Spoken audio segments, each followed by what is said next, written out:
Hey guys, subscribe for daily content. And if you're shopping for gear, make sure you check out the description for the newest items at some of the very best online retailers. There's also links for some of the items that I personally recommend. Thanks!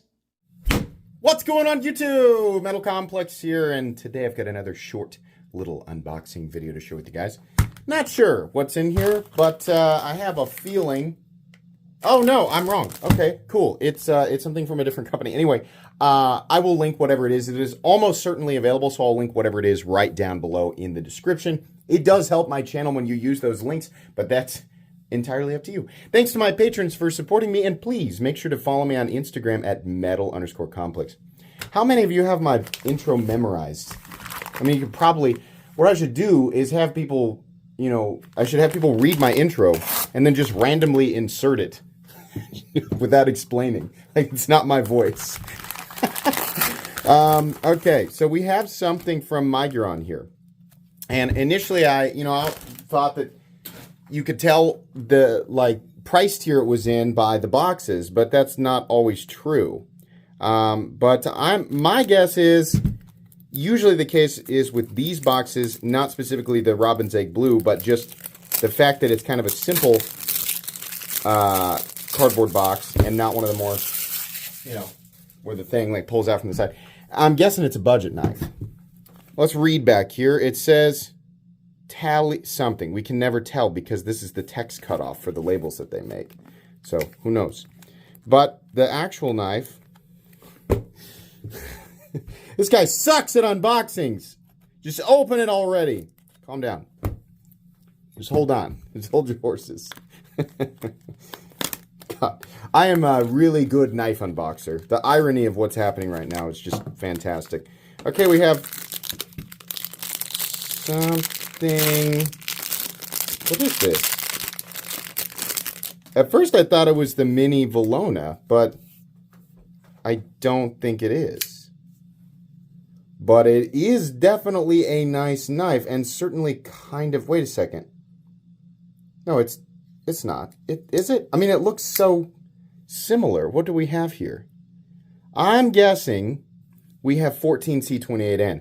That is a very good-looking knife and will almost certainly not cost a lot of money. Can you use the... Oh, yeah, you can. Oh, yeah. Yeah, so...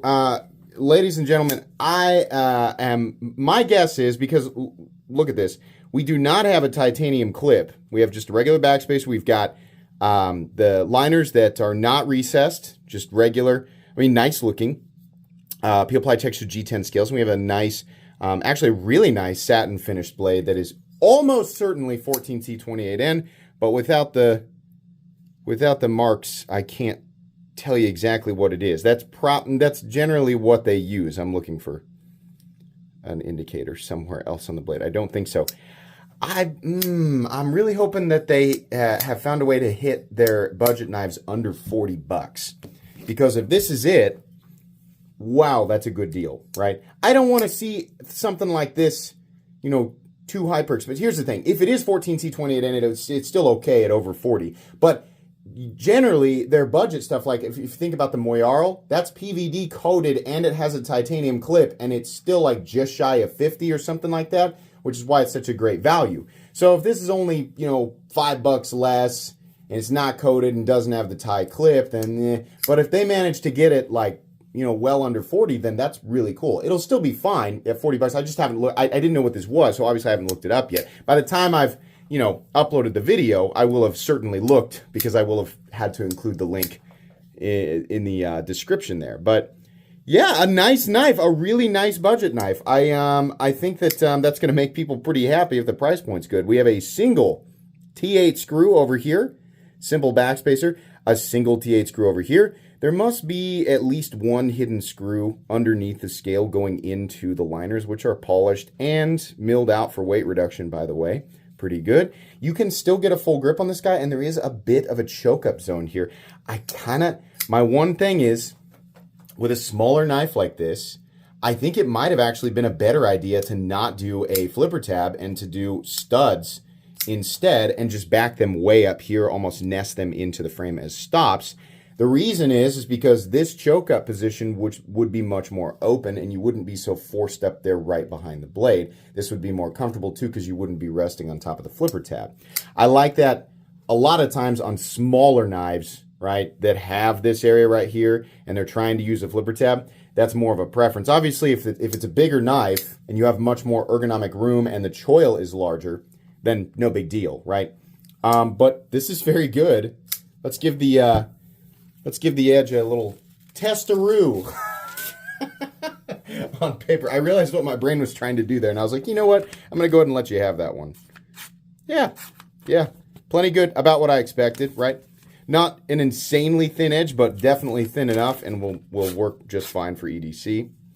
Really great. Let's go ahead and I kind of want to weigh it, just see what we're looking at. My guess is it's probably in the low 3s. Yep, 3.28 ounces, not bad, considering we probably have a blade length of roughly the same. Blade length coming in at, well, let's do overall length. It's only 7 inches. Blade length is 3 1/8, so very, very close in terms of the ratios, like the overall blade to overall weight ratio. 2.85 inch cutting edge. How about a couple of size comparisons here? What do I have out on the table? We have the Civivi Vision FG, one of my favorite dollar for dollar knives in existence. We have the Cold Steel AD10. Obviously, it's going to be much smaller than that. We have the Spyderco PM2. Getting a lot of red reflection today. Sorry, I'm still wearing my Chiefs hoodie. Spyderco Para 3. There we go. Yeah, it's a little bit smaller than the Para 3. If I remember correctly, the Spyderco Para 3 is 7 1/4. Yeah, that's exactly what it is. A 1/4 inch shy of the size on the Para 3. Let me get the burrito roll out here real quick, and let's do some size comparisons up against some other smaller budget knives, because that probably would be a little bit more helpful. So, Ontario Rat Model 1, and let's do the CJRB Pyrites. These are also, of course, excellent options. I don't talk as much about the Ontario Rat 1 and 2 anymore, but they're still excellent options. I think, you know, they're still great buys. They've just been kind of like edged out for value. You just in that $40 to $50 territory. Even if you buy the super cheap ones, right, that are still OS 8 or whatever, there's just stuff out there that's just better, like dollar for dollar. But it's still an excellent buy. This is roughly the territory and competition zone that this knife falls into. I'll be interested to find out exactly what the blade steel is, but really great. And I like that long, it's Muguron Valona style fuller here, because it allows you to very easily reverse flick the blade. Not really anything else I can talk about. I will do a full review on it. It'll be pretty short, and honestly, it probably won't include much more than what was in this video, but that's just traditionally how I do things once I learn the actual details. So you can expect a full, actual comprehensive review a few weeks down the road from now. Thank you again to Muguron for sending this in. Like I said, it'll be linked down below. Please make sure to follow me on Instagram at metal_complex. That's upside down. If you enjoyed this video, leave a like. If you'd like to check out my other content, I do, of course, have lots of videos of knives that are either expensive or inexpensive that I do or don't like, so check those out. And if you enjoy all my content, go ahead and click on that Metal Complex logo right there and subscribe, because there's definitely more coming. Thanks again for watching, everybody, and have a great day.